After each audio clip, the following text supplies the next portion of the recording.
Family and fellow soldiers, I'm the Professor, and this is the Moment of Truth. School's out for the year, but a lot of people just haven't learned. Instead of reading, writing, and arithmetic, it's racism, rioting, and rape. That's what's going on in America's schools. Now, every school has up those signs saying that this is a gun-free zone, but all of these schools are free fire zones for anti-black racism. It seems on a near weekly basis we're hearing about yet another act of open public racism by some minors, no less, who feel so emboldened about it that they often will post their racism online. And of course the consequences are nil to none. So of course they inevitably escalate their anti-black racism. Why stop at a few racist Facebook and Twitter posts where you can go ahead and start doing some real violence, because that's what they want to do anyway. I guess we should be glad that none of them decided to bring an AR-15 to class. We know how fond a lot of these white supremacist teenagers are of that. In Las Vegas, you had a substitute teacher who wound up having to defend himself from a student who wanted to fight him after spouting the N-word several times. And a few months back, I did a video talking about an incident that happened at a high school where a white teenager beat a black female student bloody. And before anyone mentions it, yes, of course, it's not limited to just the students. Exactly a year ago, almost to the day, you had an incident in Missouri where a teacher repeatedly used the N-word in class, even though the students had told this teacher to stop. One of the students videoed the racist tirade, and this bigoted teacher was forced to resign, but the school officials retaliated against the student who videoed the incident, suspending her for 3 days. They claimed that she violated the school's policy against using electronic devices in class. I'm not making that up. That's what they did to the student who videoed this incident. They wanted to make it very clear, you are not going to be allowed to do anything that's supposed to be fighting against anti-black racism. The schools are supposed to be open dungeons of hatred against black people, and you're supposed to just sit there. You're not supposed to do anything. They wanted to make it clear whose side they're on. This is what's going on in these schools, and it's being encouraged.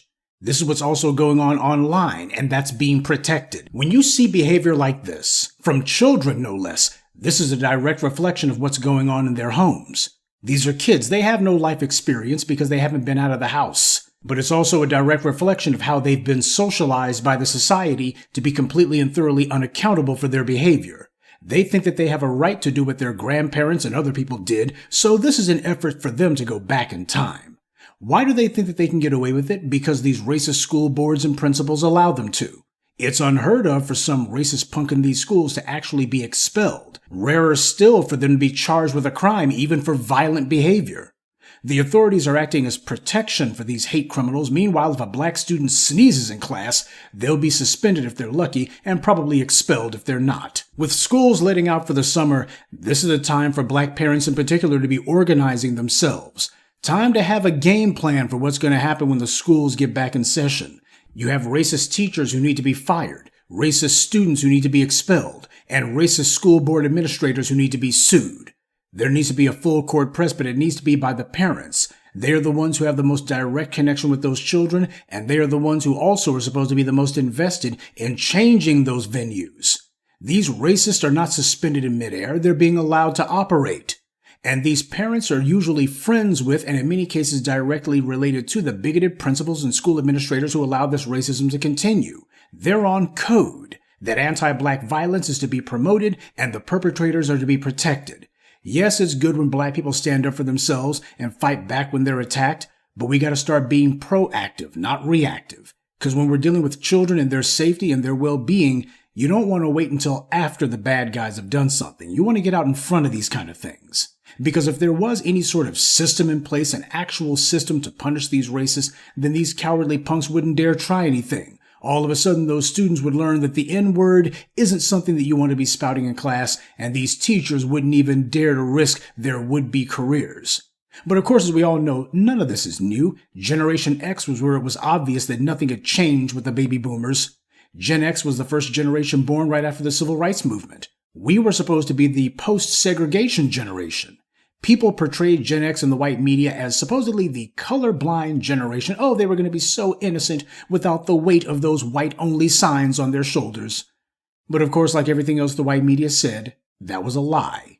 And by the 1990s, it was obvious that the millennials had the same problem too. We were seeing that the children who were being raised in the suburbs were being taught something exactly the opposite of what black children were being taught in the homes, and certainly very different from the image that the white media was trying to portray, showing TV shows, movies, and news programs with children of every skin color happily playing with each other. Oh, this is going to be the renewal of America. Yeah, the white media is very good at propaganda. But every lie comes with an expiration date. Reality always gets the last word. But this racism that's been going on, it is not just a problem that's coming from white students and white teachers. You've got non-white racists who have practiced the same anti-black racism.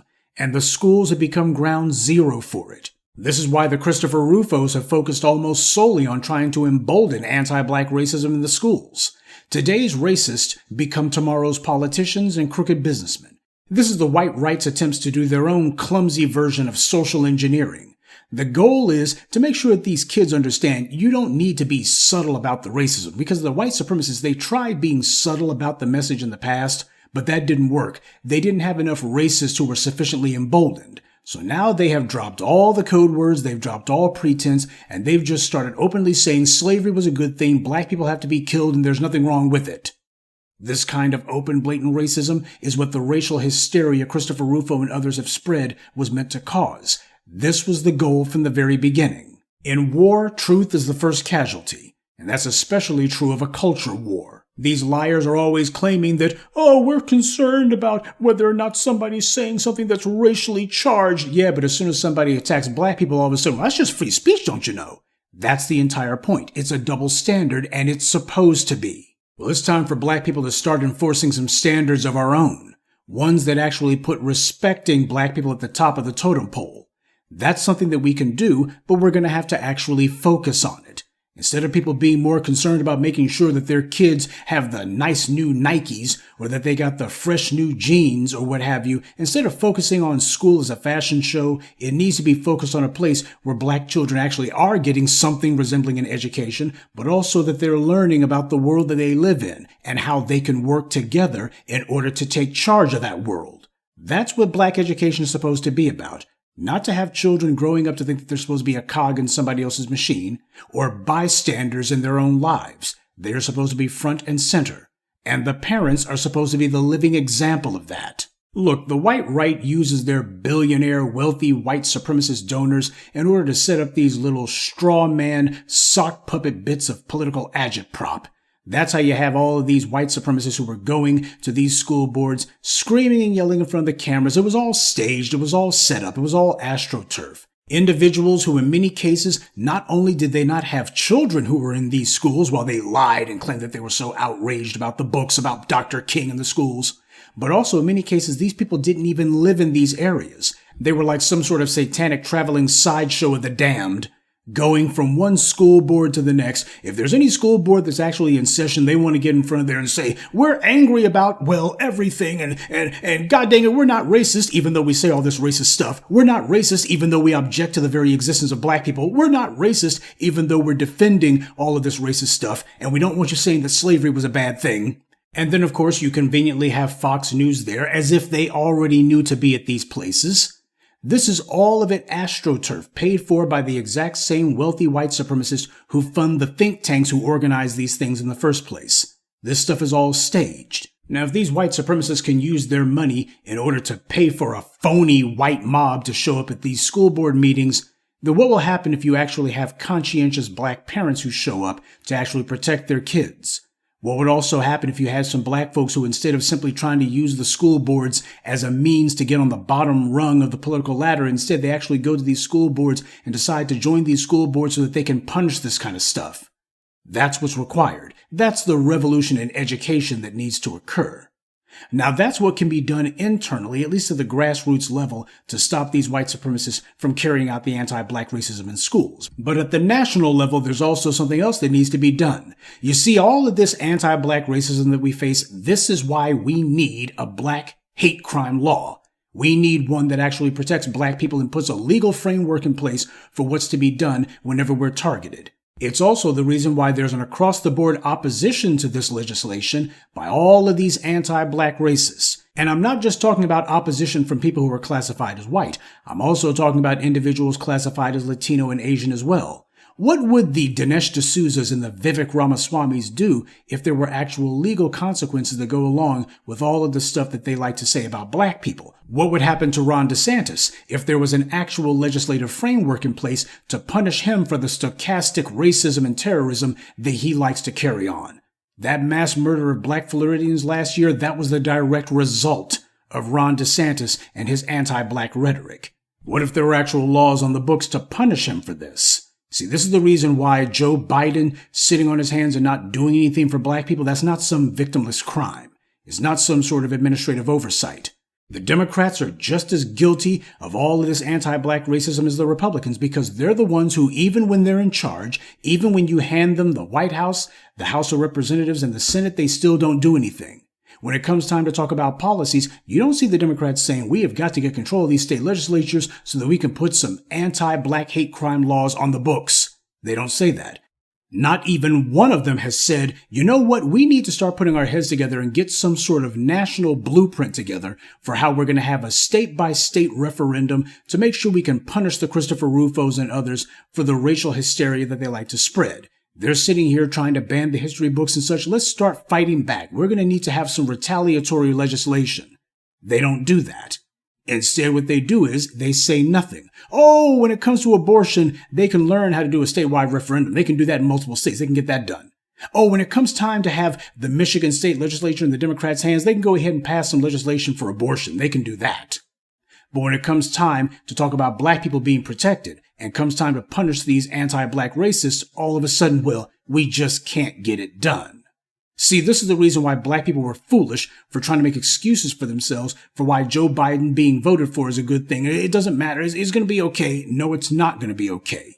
Because when somebody has understood that they can ignore you with impunity, then it's not a big step for them to then abuse you with impunity. See, that's the thing that black people should have learned from all of these anti-black acts of incivility and violence that have been allowed to take place in the schools. These racists are doing it because they've been conditioned to understand that there's no consequences for it. Tragically, there's a lot of black people, even those in political circles, who do not make it a focus to actually drill down on this. So that's the reason why we're going to have to make sure it gets done, starting with black parents. You got people who like to get in front of these school boards and rant and rave and scream and tell lies. We need to have black parents who organize themselves, stand in front of those school boards and tell the truth. Black people have to take up a new mentality, not of being reactive, but of being proactive and making it a point that when we see these little offices, these little arenas here, we're supposed to be in there. We're supposed to be in charge of these things. Black people are going to have to get over this idea that apparently we have something better to do than to fight for our own empowerment. That's something that the white supremacists aren't counting on because we have not consistently shown them that this will be the result of their anti-black racism. Well, it's time for that to change. That way we can make our own addition to the 3 R's: reading, writing, arithmetic, and retribution. Good day, and be one. I'd like to take a moment to mention some of our contributors: Ikegas Dorset, Connie Beasley, Selena Williams, Kennel Bender, and Matthew Liggins. Salute to them and thank you to everyone for listening, liking, and sharing this message. Black empowerment only exists because of you.